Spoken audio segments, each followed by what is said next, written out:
그 민원실에 있는 행정 직원, 제 부하 직원을 압박을 해서 저에 대해서 뭔가를 캐려고 했고, 그 다음에 민원실 전화를 뭐 20일 동안 안 받았다고 외교부 감사관실에 누군가 이야기해서 말도 안 되는 해프닝이 있었는데, 사실 민원실 전화는 한 대밖에 없고, 우리 행정 직원이 받기 때문에 제가 전화를 직접 못 받거든요. 그래서 이런 식으로, 그 다음에 교민들 몇 명이 이제 누군가 사주를 받아서 저에서 1년간 집중적으로 이제 음해성 민원을 외교부에 넣었던 얘기를 들었습니다. 너무나 황당하기 때문에 외교부에서도 크게 저한테 문의조차도 하지 않았고요. 안녕하세요. 오랜만입니다, 형사님. 예, 오랜만입니다. 반갑습니다, 공당장님. 네, 예. 조만간 귀국하게 되신다는 얘기를, 명퇴를 하신다는 얘기를 저희가 전해 들어서 그 전에 현직에 계실 때 인터뷰를 하고, 그리고 명퇴를 하시기 위해서 한국에 오시면 그때는 스튜디오에 직접 모시기로 긴 시간 예정해 두고, 예약해 두고, 우선 왜 이런 일이 벌어진지 오늘 간략히 한번 짚어보려고 합니다. JTBC 인터뷰 이후에 어떤 일들이 있었나요? 좀 간략하게 정리해 주시면. JTBC 인터뷰 이후에 뭐 외교부에서 감사가 왔고요. 네. 사실은 이제 세종학당이라고 저희 청년사관하고 이제 문화관광부 산하의 세종학당 재단하고 함께 최초 운영하는 표준 모델 세종학당이 이제 작년 12월에 오픈을 앞두고 있었는데. 세종학당이라는 사업을 준비하고 있었는데, 예. 예. 네. 그게 이제 전면 백지화 됐고요. 제가 문제를 외교부에 제기해서 외교부에서 이제 감사가 오게 됐는데, 네. 오히려 다른 건 대충 하고 저를 집중 감사를 했죠. 그러니까. 오히려 제가 저 때문에, 예. 제가 이제 저 전후를 잘 모르시는 분들을 위해서 잠깐 정리하면, 총영사가 바로 최순실 인사라고 했던 그 총영사입니다. 총영사가 의욕적으로 추진했던 세종학당이 외교부 감사로 중단이 됐는데, 그런데 외교부 감사에서는 그 책임을 오히려 김재천 영사님에게 묻더라, 이런 얘기입니까? 그런데 총영사의 결재를 받고 제가 이제 의욕적으로 추진했던 사업을 이제 총영사께서 이제 없던 걸로 했고요. 외교부에서 무관심하게 있었고, 거기에 대해서 제가 외교부에 지도 감독을 해달라고 했는데, 결국은 제가 저 때문에 이 세종학당이 안 되는 걸로 이제 그게 뒤집어 씌우는 결과가 돼서 저를 감사를 했죠. 약간 이상하게 됐는데. 결론적으로는 그게 다 그냥 아무것도 아닌 그 음해였던 걸로 결정이 났죠. 그러니까 총영사가 결재는 했지만 지금 영사님이 굉장히 중요하게 진행하던 사업이 있었는데, 세종학당이라는 그 세종학당이 네네. 요 세종학당 사업이 인터뷰 이후에 갑자기 중단이 됐다. 그래서 감사를 요청했는데 거꾸로 영사님 때문에 중단된 것으로 뒤집어 씌우더라, 이런 얘기군요. 예. 감사를 당해야. 제가 말씀하십시오. 세종학당 재단 측에 사실 미안한 마음이 있죠. 저를 믿고 청원사관을 믿고 1년 동안 준비했는데 그것이 이제 안 되게 됐기 때문에 너무 예산적 낭비도 심하고 상당히 1년 동안 필요하게 된 게 상당히 개인적으로 굉장히 가슴 아프게 생각합니다. 총영사에 대한 관리 감독을 요청해서 지난 12월에 외교부 감사가 들어왔는데 총영사를 감사를 한 게 아니라 영사님을 감사했다. 예, 그런 얘기군요. 그리고 또 뭐 여러 가지 자잘한 일들이 많았던 걸로 제가 들었는데, 그 중에서 발령 전보가 있더라고요. 지금 거의 그 주요 경력 대부분을 지금 베트남에서 계셨는데 17년간 25년 중에, 외교부 25년 중에 베트남 17년 근무면 베트남 그야말로 전문가신데, 발령 전보를 내렸다고요? 어떻게 내렸습니까? 저 같은 경우는 이제 그 관련 규정이 있어서요. 장관이 불가피하다고 인정하는 경우에만 이제 전보할 수 있게 돼 있거든요. 네. 제가 베트남 전문가이기 때문에 제가 이제 그 전담직이라고 하는 베트남 붙박이라고 하는 그런 직을 선택을 했는데 승진 포기하고. 근데 그것에 무관하게 이제 뭐 오래 근무했다라는 대충 그런 이유로 해서 서울로 한국을 발령 나게 됐습니다. 서울로요, 갑자기. 17년간 베트남 전무관인데 갑자기 서울로 와라. 그리고 이런 건 어떻습니까? 이럴 경우에 이제 그 흔히 지난 정권에 쓰던 방식이 네. 개인 사찰을 하거나 또는 뭐 말도 안 되는 모함을 하거나 이런 일들은 박근혜 정부 내내 사실 말 듣지 않는 그 공무원들에게 있었거든요. 그렇게 밝혀진 경우도 있었는데 본인의 인터뷰 이후에 작년 12월 외교부 감사가 있고 그러면서 이런 식의 움직임은 없었습니까?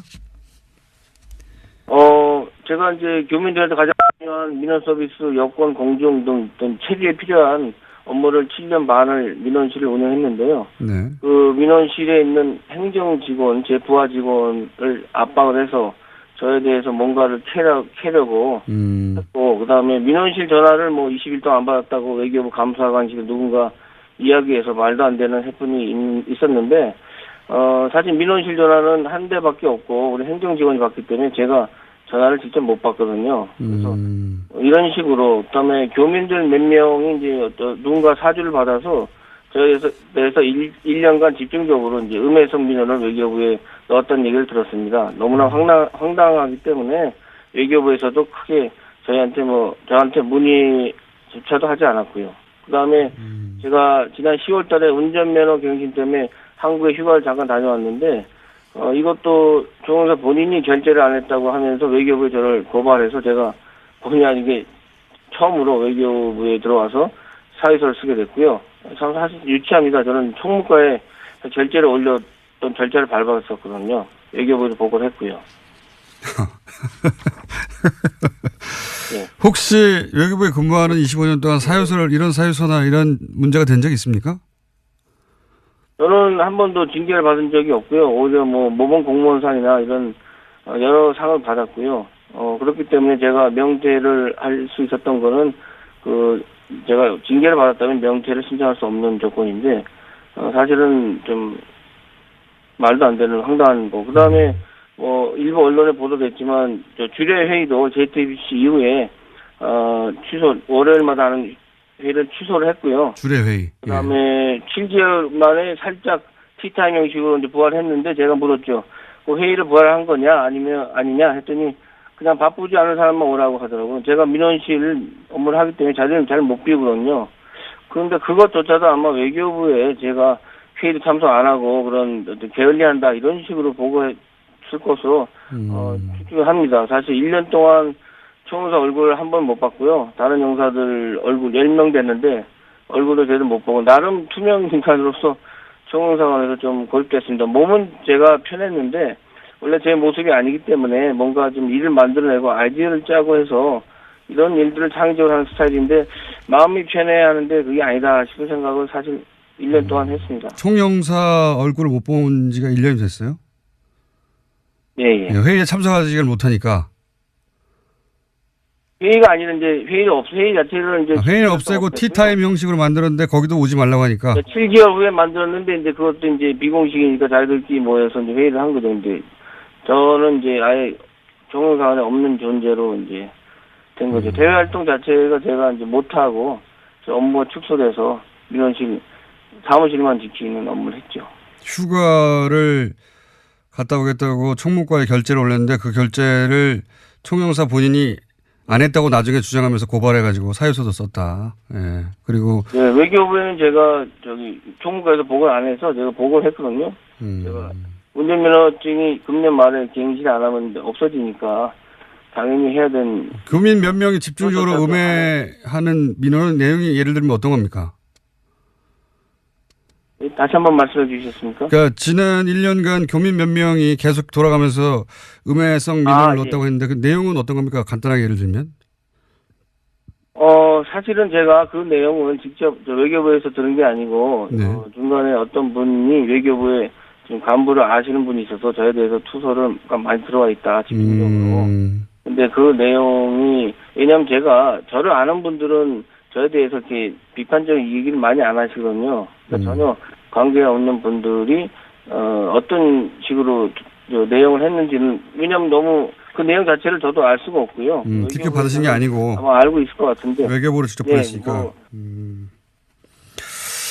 많은 일을 겪으셨네요. 예. 그 전화를 안 받았다고 하는데 원래 전화 한 통밖에 없고 행정직원이 받는 거기 때문에 본인이 원래 전화를 직접 받지 않는데 그걸 안 받았다고 또 고발하고. 네. 그래서 결국은 그런 것들이 쌓여서 명퇴를 결심하게 된 겁니까? 사실은 제가 이제 외교부에 25년, 베트남에 17년, 호치민만 2번에서 14년 근무했거든요. 근데 제가 좀 재공간 업무라는 게 사실은 공관장, 총영사와 대사를 잘 만나야 되는데 95년에 제가 호치민에 처음 나와서 조금 못된 총영사 만나서 고생을 많이 했습니다. 예를 들어서 최순실과 같은 그 사적 일을 많이 시키고 입에 담지 못할 부끄러운 일도 사실은 시키곤 했는데요. 사실 그때 제가 너무 자신이 싫었고 그래서 그때부터 제가 저항을 결심한 겁니다. 그러니까 승진도 안 되고 또 윗사람 말 안 들으니 힘든 시간이 많았죠. 그런데 이제 외교부에서 저희 정체성을 찾게 한 것이 사실은 노무현 대통령께서 이제 만드신 각 부처 혁신 토론방이었는데 그때 제가 노무현 정부 들어서 혁신안을 자체적으로 많이 냈죠, 실명으로. 근데 이런 것들이 제안돼 반영된 것도 있고, 근데 그것 때문에 찍혔고요. 이제 외교부 직원들, 하위 직원한테는 제가 많은 지지를 받았지만, 간부들에게는 문제 인물로 찍혀서 좀 고생을 했습니다. 참, 개인적으로 힘든 시기였죠. JTBC 인터뷰는 사실 그렇다면 그렇게 쌓여있던 문제의식이 한 번에 터진 거군요, 말하자면. 예, JTBC 인터뷰는 사실 필연적 운명이라고 생각합니다. 그냥 지나칠 수 있었지만 제가 평소에 문제의식을 갖고 비판하고 행동해왔던 일이었기 때문에 그냥 따지지 않고 할 수 있었죠. 사실 외교부에서 사직은 오랫동안 생각했던 거고요.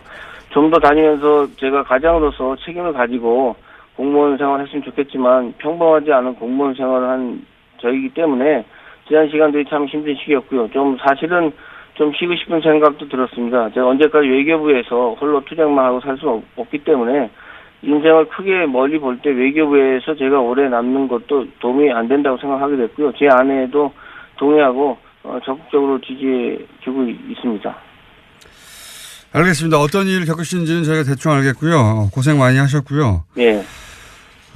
그러니까 뭐 외교부도 장관이 바뀌고 일부 간부들이 바뀌어가는 중이긴 하지만 아직 그 오래 쌓인 어떤 구조가 문제가 크군요. 예, 그 이야기는 저희가 귀국을 2월 달쯤에 하신다고 하니까 그리고 명퇴 계획도 있다고 하시니까 그 위에 스튜디오에 직접 모셔서 좀 자세히 들어보겠습니다. 지금 겪고 있는 일에 대해서는 저희가 충분히 이야기를 들었습니다. 오늘 말씀 감사합니다. 공장장님 제가 잠깐만 한마디 해도 될까요? 한마디요? 예, 짧게. 여보세요? 예, 말씀하십시오. 예, 모든 것이 하루아침에 바뀌는 건 없다고 생각합니다. 정권이 바뀐다고 해서 모든 것이 바뀌는 것도 아니고 특히 공무원 사회는 외부 지속적인 자극이 있어야 변화하는 조직입니다. 자체 변화를 현실적으로 무리가 있고 그래서 국민들이 공무원 사회를 잘 감시하고 동시에 격려를 아끼지 않으면 그런 관심이 필요하지 않나 이렇게 생각합니다. 감시와 격려를 동시에 필요로 한다. 알겠습니다. 오늘 말씀 감사합니다. 네, 예. 조만간 귀국하게 되신다는 얘기를 명퇴를 하신다는 얘기를 저희가 전해 들어서 그 전에 현직에 계실 때 인터뷰를 하고 그리고 명퇴를 하시기 위해서 한국에 오시면 그때는 스튜디오에 직접 모시기로 긴 시간 예정해 두고 예약해 두고 우선 왜 이런 일이 벌어진지 오늘 간략히 한번 짚어보려고 합니다. JTBC 인터뷰 이후에 어떤 일들이 있었나요? 좀 간략하게 정리해 주시면. JTBC 인터뷰 이후에 외교부에서 감사가 왔고요. 네. 사실은 이제 세종학당이라고 저희 청년사관하고 이제 문화관광부 산하의 세종학당 재단하고 함께 최초 운영하는 표준 모델 세종학당이 이제 작년 12월에 오픈을 앞두고 있었는데. 세종학당이라는 사업을 준비하고 있었는데, 예. 네. 그게 이제 전면 백지화 됐고요. 제가 문제를 외교부에 제기해서 외교부에서 이제 감사가 오게 됐는데, 어제 다른 건 대충 하고 저를 집중 감사를 했죠. 그러니까. 오히려 제가 저 때문에, 제가 이제 전후를 잘 모르시는 분들을 위해서 잠깐 정리하면, 총영사가 바로 최순실 인사라고 했던 그 총영사입니다. 총영사가 의욕적으로 추진했던 세종학당이 외교부 감사로 중단이 됐는데 그런데 외교부 감사에서는 그 책임을 오히려 김재천 영사님에게 묻더라 이런 얘기입니까? 그런데 총영사의 결재를 받고 제가 이제 의욕적으로 추진했던 사업을 이제 총영사께서 이제 없던 걸로 했고요. 외교부에서 무관심하게 있었고 거기에 대해서 제가 외교부에 지도 감독을 해달라고 했는데 아하. 결국은 제가 저 때문에 이 세종학당이 안 되는 걸로 이제 그게 뒤집어 씌운 결과가 돼서 저를 감사를 했죠. 약간 이상하게 됐는데 결론적으로는 그게 다 그냥 아무것도 아닌 그 음해였던 걸로 결정이 났죠. 아하, 그러니까 총영사가 결재는 했고 결재는 했지만 지금 영사님이 굉장히 중요하게 진행하던 사업이 있었는데 세종학당이라는 그 세종학당이 민관 합작 네네. 요 세종학당 사업이 인터뷰 이후에 갑자기 중단이 됐다. 그래서 감사를 요청했는데 거꾸로 영사님 때문에 중단된 것으로 뒤집어 씌우더라.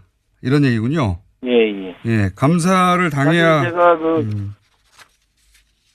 말씀하십시오. 세종학당 재단 측에 사실 미안한 마음이죠. 저를 믿고 청원사관을 믿고 1년 동안 준비했는데 그것이 이제 안 되게 됐기 때문에 너무 예산적 낭비도 심하고 상당히 1년 동안 필요하게 된 게 상당히 개인적으로 굉장히 가슴 아프게 생각합니다. 총영사에 대한 관리 감독을 요청해서 지난 12월에 외교부 감사가 들어왔는데 총영사를 감사를 한 게 아니라 영사님을 감사했다. 예, 그런 얘기군요. 네. 그리고 또 뭐 여러 가지 자잘한 일들이 많았던 걸로 제가 들었는데. 그 민원실에 있는 행정 직원, 제 부하 직원을 압박을 해서 저에 대해서 뭔가를 캐려고 했고, 그 다음에 민원실 전화를 뭐 20일 동안 안 받았다고 외교부 감사관실에 누군가 이야기해서 말도 안 되는 해프닝이 있었는데, 사실 민원실 전화는 한 대밖에 없고, 우리 행정 직원이 받기 때문에 제가 전화를 직접 못 받거든요. 그래서 이런 식으로, 그다음에 교민들 몇 명이 이제 누군가 사주를 받아서 저에 대해서 1년간 집중적으로 이제 음해성 민원을 외교부에 넣었다는 얘기를 들었습니다. 너무나 황당하기 때문에 외교부에서도 크게 저한테 문의조차도 하지 않았고요. 안녕하세요. 오랜만입니다, 형사님. 예, 오랜만입니다. 반갑습니다, 공장장님.